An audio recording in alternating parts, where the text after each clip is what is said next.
Hello there mga ka-exercise. Today I will be showing you, show off na rin, yung mga medals that I have collected throughout my running years. No, I'd been into running since I was a kid, but I officially joined fun runs and marathons only nung mauso yung mga fun runs sa buong Pilipinas. No? Fun runs and marathons. So, I have collected a few medals here kasi naman yung ibang organizers do not give medals for 10 kilometers and below. Bibihira lang yung nagbibigay ng medals for 10K or lower.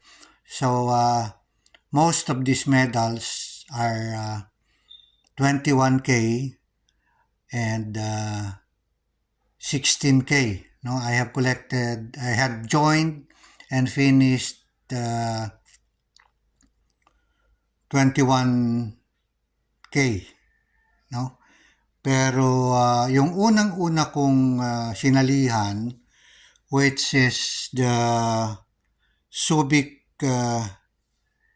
International Marathon, ay di ko makita yung medal. I don't remember kung nagbigay ba sila ng medal dun sa amin. But then, to prove that I joined, actually that was my first 21K when I was already 60 years old. Actually, ginawa ko regalo yon para sa aking 60th birthday. I celebrated my 60th birthday, January 8, 2014, and the Subic Marathon was held January 26, 2014, if I am not mistaken.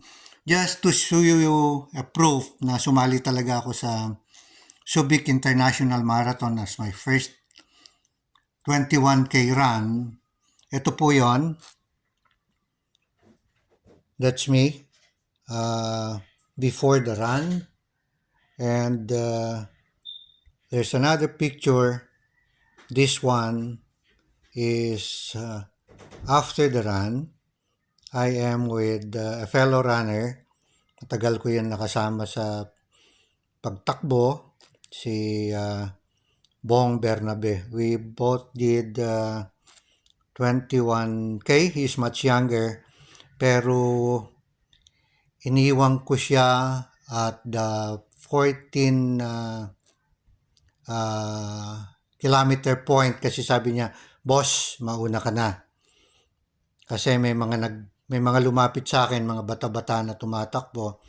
Sabi nila, "Tatang, kaya mo pa ba?" Sabi nila. So, ang ginawa ni Bong, binulungan ako. "Sir, iwan mo na ako." Mga nagyayabang eh. So, I ran faster. Iniwan ko si Bong. Iniwan ko rin yung mga yung mga sabi niyang nagyayabang, natatandaan sa akin kung kaya ko pa, nagtatanong sa akin kung kaya ko pa. So, iniwan ko na sila. Okay, so that's at Subic. That's my first 21K run. I made it in 2 hours and 25 minutes to the finish line. May hilly part yon, paakyat papunta dun sa monkey watching area. And then, pababa ka na naman, tapos dadaan sa old airport ng Subic, pabalik dun sa sentro ng Olongapo. Okay? The next 21K run that I did was with Milo Marathon. That was also 2014. Actually, dito naman, I had my best time, no? Actually, ito for yung qualifying for the, ano sana, do you call this, the National Milo Marathon. But I did not qualify. Okay, pero just to show you, ito yung record time ko, no? Tignan natin, ha?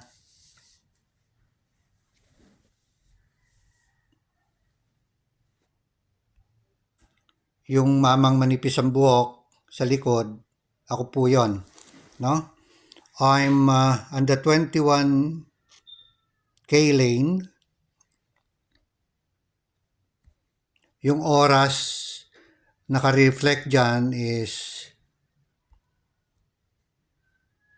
2 hours 15 and 48 seconds. That was from the time of the start, no? So I made it in 2 hours 16 only because nag-cramps pa ako ng 3 beses towards the finish line. Kasi before the run, nag-practice ako ng 25 kilometers 2 days before the run. So medyo nabugbog siguro yung muscles ko. So during the actual run, inabot ako ng 2 hours and 15. I would have finished with the target na 2 hours 10. Okay? Next is the Subaru 21K uli yan. I don't actually remember the year. It must have been 2015 or 16. Okay? I did it in more than 2 hours and a half. 2 hours 35, I think. This one is the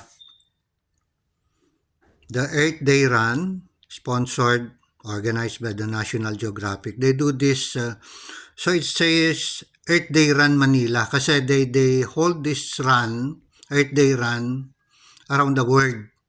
So Manila is one of the places where they hold it, no?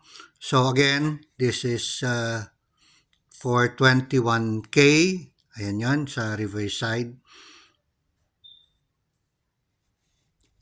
2017. It's also 2017. Another one is the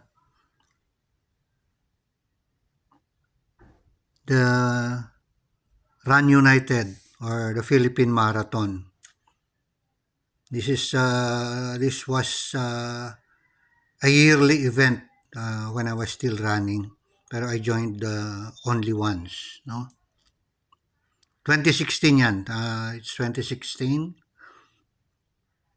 Ang takbo is from MOA going to Buendia. Ang turning point is before Paseo de Rojas. Tapos balik sa MOA, ikot ng konti sa MOA area. Yun yan. Again, it's something like I did it in 2 hours and 35 minutes. Okay? Next, another 21K, no, is the Clark Animo 9. 21K uli. That was the last 21K that I had before I retired. So I retired early 2019. So ito nangyari mga bandang June, I think. June or May. So that was my last 21K run. Ito yung longest time ko naman kasi I had to assist some of my people who joined the run and did 21K for the first time. So inalalayan ko sila kasi they were doing 10 tapos biglang level up. 3 of them, bigla sila nag-level up sa 21K. So inalalayan ko sila. Inabot ako ng 3 hours 20. But all of them, first time for 21K, natapos naman nila lahat. Although iniwan ko na sila somewhere near the finish line. Okay? So, I had 6 21K runs na natapos lahat. So, aside from that, meron din tayo ritong mga 16K runs. Says here, takbo mo, kinabukasan ko. This is this was sponsored by the JCs of Magalang, Pampanga. So, sa Clark uli ang takbo. Okay, this was a fundraiser for scholarship, for an scholarship program ng JCs Magalang. Again, in 2013, yung ating victory night run. So this is a night run sa Subic uli, no?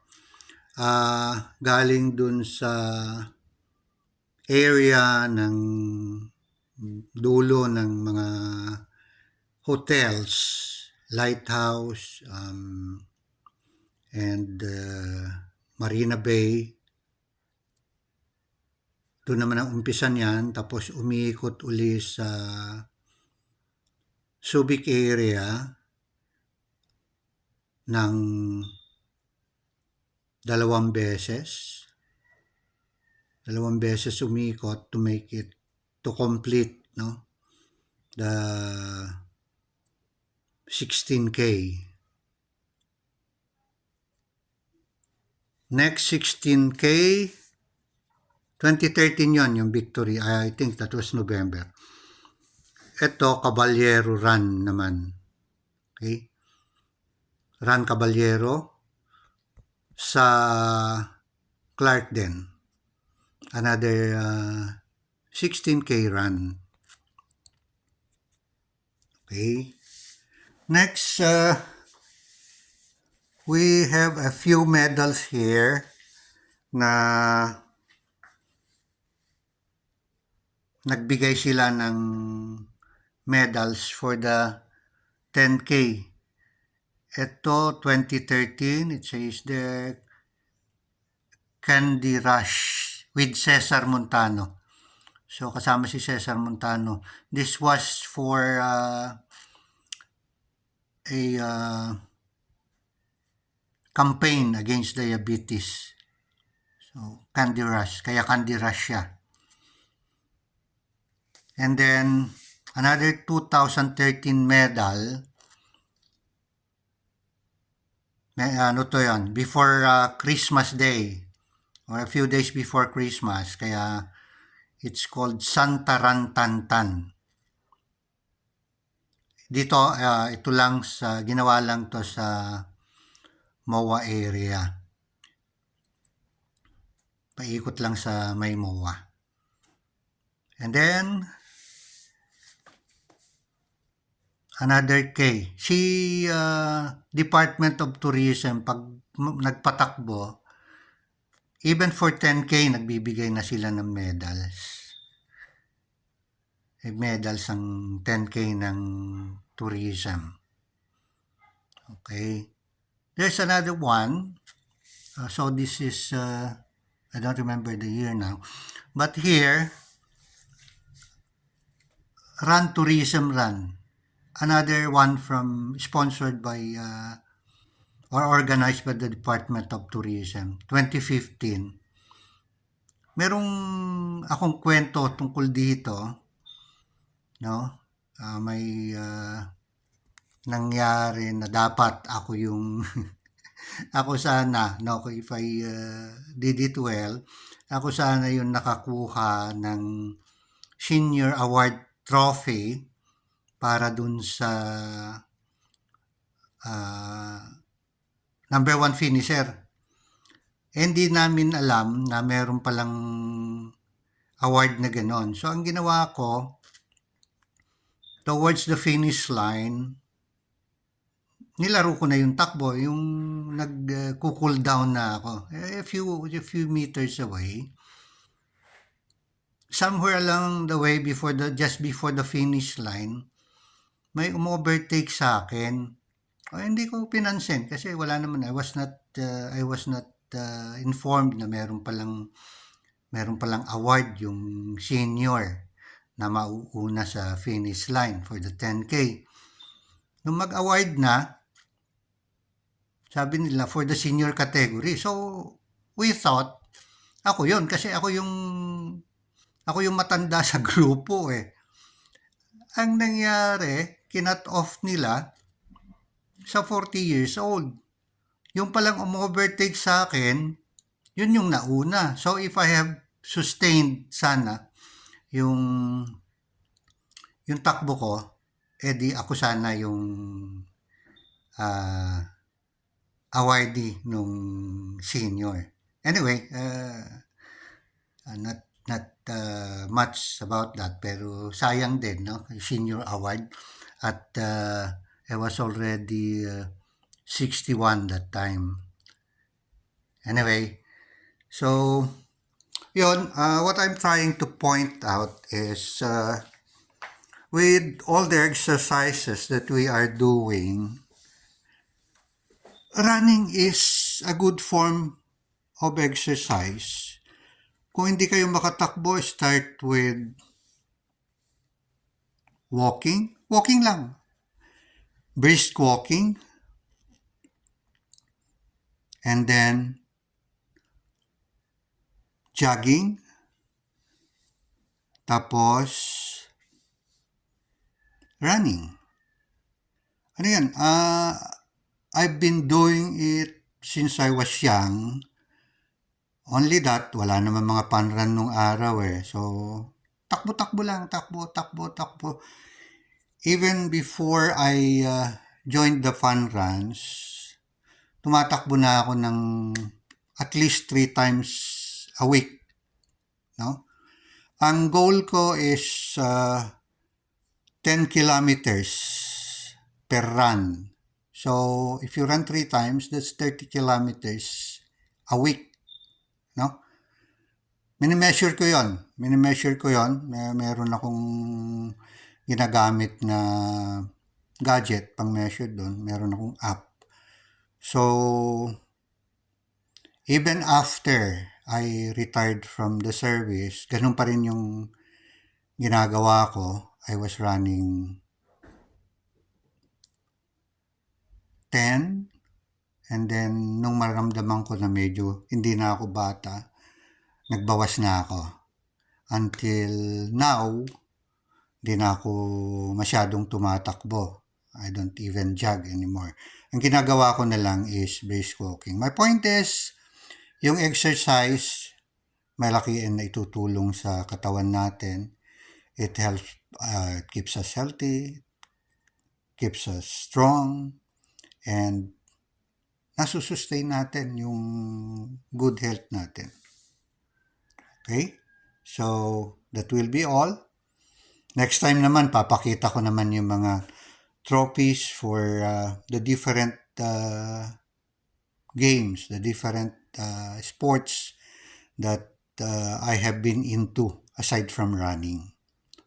Thank you so much.